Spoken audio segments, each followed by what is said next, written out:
In this video, I'm going to show you how to get Intellivision games up and running on an Xbox Series X or S using Retroarch. So the Intellivision isn't a system that I have a lot of first-hand experience with. When I was growing up, my parents had an Atari 2600, so I grew up as an Atari fan. But there were a few people I knew who had Intellivisions, and the whole concept of the controllers and everything behind it was really curious to me. Over the years, Intellivision has been sort of making a comeback thanks to the Intellivision Amico, and there have been numerous Intellivision Flashback collections released on consoles throughout the years. AT Games has even produced their own Intellivision Flashback consoles, although they are pretty crap, but hey, they serve as a great way to dump Intellivision games, so you gotta give them props for that, I guess. But anyway, thanks to emulation, you can play Intellivision games on nearly anything these days. And that, of course, includes the Xbox Series X and S, thanks to the free Intellivision core. And I gotta say, this core is friggin' awesome because it lets you play Intellivision games purely with a controller. For those of you out there that are Intellivision fans, you know that the controller had a number keypad along with a scroll wheel type deal, so it's pretty crazy that you can actually play these games with a controller now. But rather than talk about it, let's just show it, so let's get started. So the first thing you're going to need to play Intellivision games on an Xbox Series X and S are Intellivision games. Now, again, you could dump these from, like, those AT Games Intellivision classic things that they've built over the years. Or you could search the shady parts of the internets to find them. I really don't care how you get them. Those are just some of the options available to you. Now, Intellivision games come in a bin format. So you can have these as a straight bin, or you can zip them up. It really shouldn't matter too much for this one. On top of the games, you're also going to need two BIOS files for the Intellivision. One is an executable binary, and the other is a graphics binary. And according to the Retroarch documentation, they need to be named exec.bin and grom.bin. Now again, these BIOS files can be sourced from using a hardware dumper on an original Intellivision or through the internets. But once again, no download links will be provided. Don't ask, requests will be deleted, yada yada, same old story. But once you have all of these files that you need sourced and properly named, so exec.bin, grom.bin, and then games, copy it all over to a USB drive.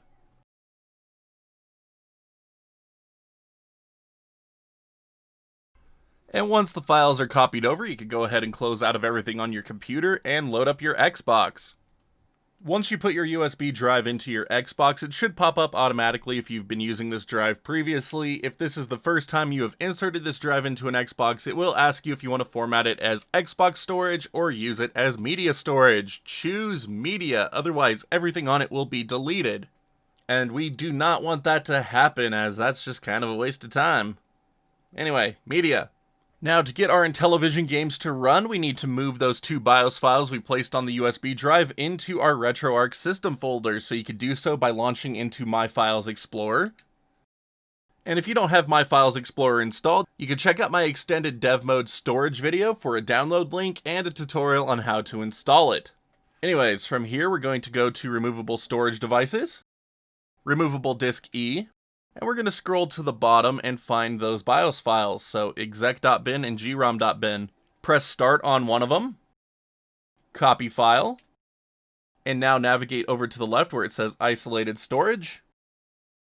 Navigate up to the bar up here where it says packages and press A. And we are looking for our Retroarch folder. For me, it's typically this top one. It's just a bunch of long numbers and letters, so you might have a couple of different ones, but you can just go into it. Go into the local state folder, and if it has all of your Retroarch stuff in here, you know you are in the right place. So from here, navigate down to System. Go up to the empty space just underneath the navigation bar here, press Start, and hit Paste. And there we go, my exec.bin file has been moved to the Retroarch system folder. Now I'm going to do the same thing for the GROM. So removable storage devices, E, scroll down to the bottom, grom.bin, copy file, isolated storage, packages, Retroarch folder, local state, system folder, start, paste. And there we go. GROM and exec.bin are in place. Now I could go ahead and load up into Retroarch.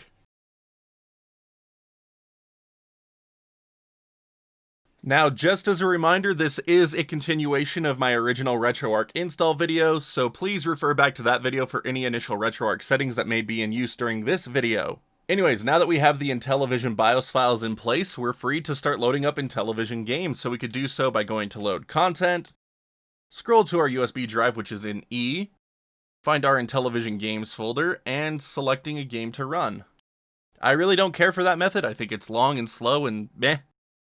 So what I like to do instead is make a games playlist, so I could do this by pressing right or left on the D-pad to go to the Import Content tab. From here I'm going to go down to Manual Scan, Content Directory. I'm going to set this to where my Intellivision games are, so if you have stuff on USB like I do, it's going to be under the E drive. If you have games stored on your internal Xbox SSD, it's going to be under the S drive. But anyway, E drive, Intellivision games, scan this directory. System name, I'm going to press right on the D-pad to go down to M for Mattel, and there is the Intellivision. And for the default core, same thing, press right on the D-pad to go down to M, and find Intellivision, free Intellivision here. There we go. Now if you have your Intellivision games separated by subfolders, make sure scan recursively is still on, and if you have your games zipped, make sure you have scan inside archives on. But once you're ready to go, hit start scan. And after the scan completes, you should have a nice new Intellivision playlist somewhere over on the right. So there we go. There's my Intellivision playlist. And from here, I'm free to begin loading up a game. So I could just go down to the game, press A, and press A again to run. And it will boot right up. Well, I mean, as fast as Xbox Series X simulation can load it up.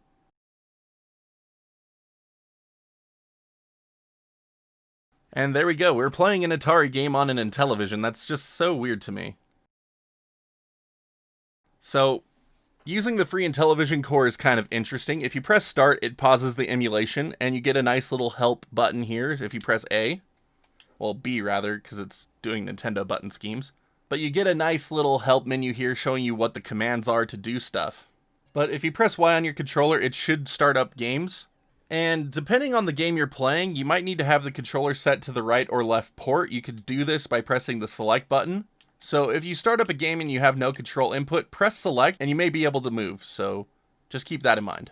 But games seem to run really well on this core. I haven't played the most Intellivision games, so I don't have the most first-hand knowledge on how they should run. But I mean, from a visual perspective, they look great. And they don't seem to be exhibiting any audio stutters or frame rate glitches, so this should be a fairly solid core for most of you Intellivision fans out there to use.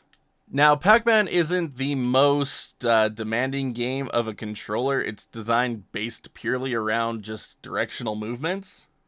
So loading up Pitfall, I could press X to do my jump.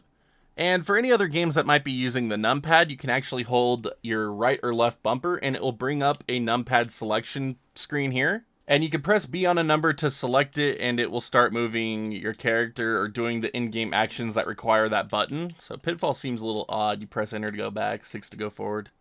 Interesting stuff. But whatever button you select, if you press Y after this point, that button will be hotkeyed to that button. So I can press Y to start moving forward now. So right or left on the bumper to bring up the number pad, and then you use your D-pad to select a number, press B to select the number, and then from there on out you can use that number with the Y button. Just nice little hotkey. But that's really going to do it as far as Intellivision emulation is concerned on the Xbox Series X and S. Really not a whole lot here, just got to get those BIOS files, and then you can start loading up your games. There aren't even any core options for this one, so there's really no extra setup involved after you get it running. But one last thing to check out before we call this video good is shaders. So going down to the shaders tab, you can enable shaders by pressing A on the video slider if it isn't on already. But you do want to make sure that you have video shaders downloaded. So if you go back to the main menu, you can go to Online Updater and update GLSL shaders.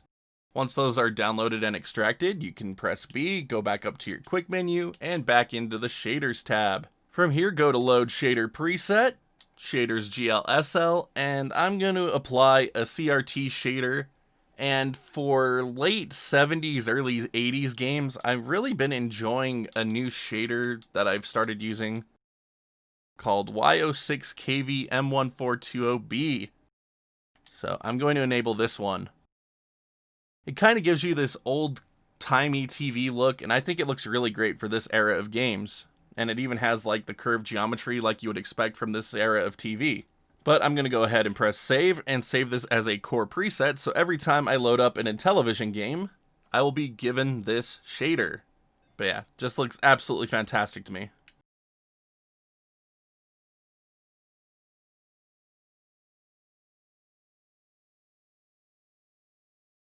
But that's pretty much going to do it as far as Intellivision emulation is concerned. You just have to get those initial BIOS files, and you're free to just start playing your games. And again, for controls, D-pad controls your movement, and for games that require it, you can use the L and R button to bring up a numpad, and choose a button that you need from there. Otherwise, your main buttons are going to be A, B, and X, and then, of course, your Y button is going to be whatever number you selected last. But we're going to go ahead and call this video here. As always, if you happen to have any questions about Intellivision emulation, feel free to ask me in the comments section below, and I will do my best to try to help you out. But now if you could all do me a huge favor and be sure to hit that like or dislike button, just depending on how much you like today's tutorial. And if you haven't done so already, hitting that sub button goes a long way to helping out the channel. But that's really going to do it for this one. So until next time, my wonderful internet peeps, stay awesome, and we will see you all back next video.